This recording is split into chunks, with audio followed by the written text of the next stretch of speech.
Yeah, but most of them are pretty loony that think that the reason they feel the way they do is because the moon is in a certain position, and if they don't have the certain crystals in their room, then their chakra is off.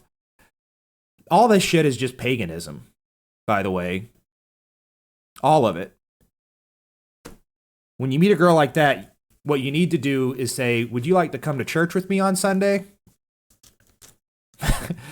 Would you like to hear about the man, the one and the only Jesus Christ? Because he can help you out. Doesn't matter where the moon and the sun are in the sky. Doesn't matter any of that."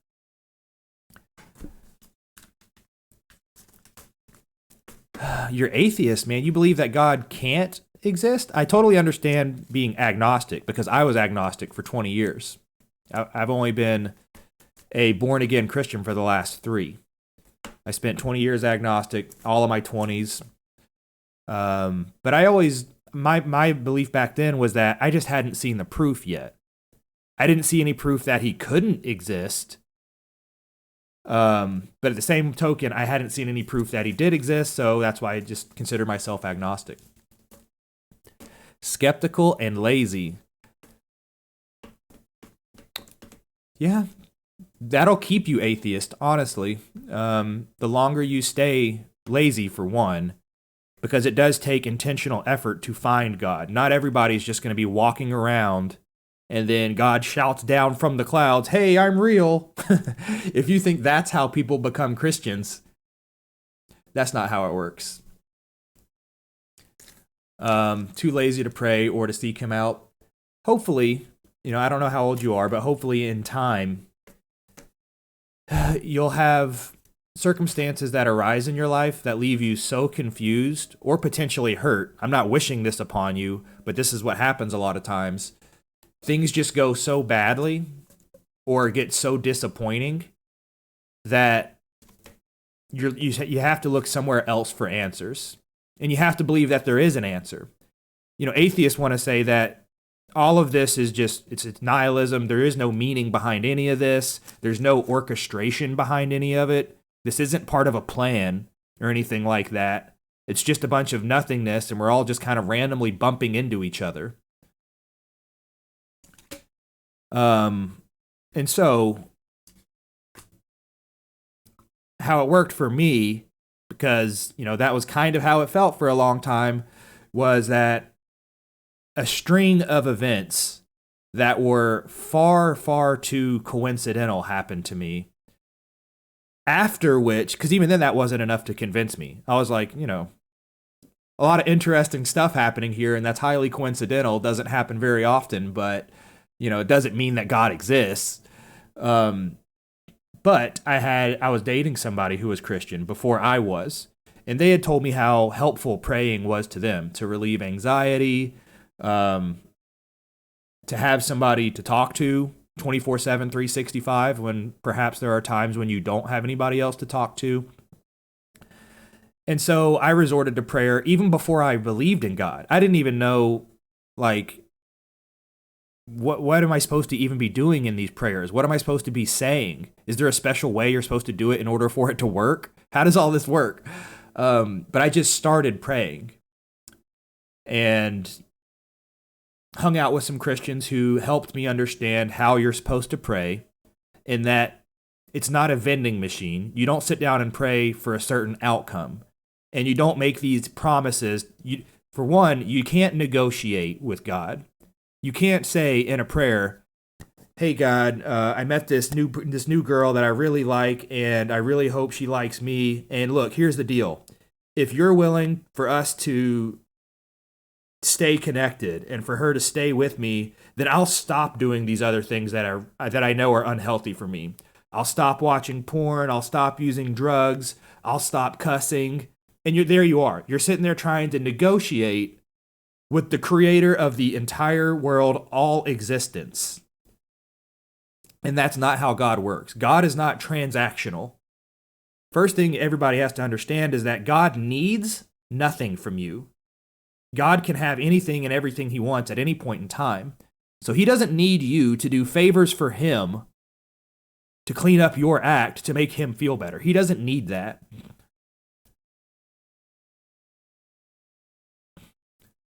And so that's where I started to learn that I was praying wrong. I was sitting there with a wish list. I would sit down and pray like, okay, God, here's what I need. I'm sick right now, so I need you to make me feel better. My job is really stressful and it doesn't pay enough, so I need a better job. This girl I like doesn't seem to like me, so I want that. Exactly. I want to be 6 foot. You can't sit down in prayer with a wish list thinking that that's the point of prayer. How you do it this is my version of prayer, is that you come to him saying, God, I am currently struggling with these things. You're not asking for anything. All you're doing is just telling him what I'm currently struggling with. So if you're struggling with your job and your stresses and you want a better job, you don't ask for a better job. You simply say, Lord, in my current job, I'm feeling a lot of stress and I don't know what the next step is for me to fix it. So what I'm asking from you for is guidance and clarity. Lord, what I need you to do is to show me the next step. And that's all you ask for. Lord, what I need from you is some reassurance that you're listening. Because if I knew that you were listening, then I would know that this prayer stuff actually does something. You have to ask for a sign. And so that's where the laziness part holds you back. If you're not willing to actually reach out and ask, then you're never going to find God. Because that's what he wants. That is literally the one thing he wants us all to do, is to seek him out. Some people get extraordinarily lucky and are just walking around and they witness a miracle, and that convinces them. But that wasn't my case. I had to ask, and then I received. And I've been blessed ever since. It's pretty awesome, honestly. Pretty awesome. Oh, Mark Lobliner. Time to find him like Nemo. It's an odyssey. It's a journey. It's the most important thing you can do with your life. I mean, that's not hyperbole. That's not exaggeration. It'll change the rest of your life. It'll change your relationship with everybody else on earth. And the biggest thing it will do is it'll reveal, and this is critical, once you find out that God is real, the hardest part of finding that out is you also find out that Satan is real. And that'll fuck you up. That's just the difficulty of being Christian, is knowing that the spiritual war, the war that's been going on for thousands of years, the war that's been going on since Adam and Eve, that shit is real. And it's not Hollywood movies. It's not crazy conspiracies. When you actually understand what evil manifests itself as on earth, it's disturbing, but if you have a relationship with God and you've given your life to Christ, you understand which side of the army that you're on. And it gives your life purpose. It's one way that you can find fulfillment in life and find a reason to be doing the things you do every day before you get married and before you have your dream job and before you have your ideal physique. Like all those other major life goals, they take years to achieve. But you can start fighting in the Holy Army on day one after you sincerely believe in God, and once you've found him. You can take up the cross and you can start spreading the message that this shit is real and society is run by evil. Society is not run by good. The default setting for society, the default setting for humans is evil. We are slaves to sin. That's why it's so hard not to sin. It's extremely difficult not to jerk off to porn. That's just what we know. It's extremely difficult to not feel lust, to not feel greed, to not feel envy. We know how hard it is to not feel those things that we know are not healthy.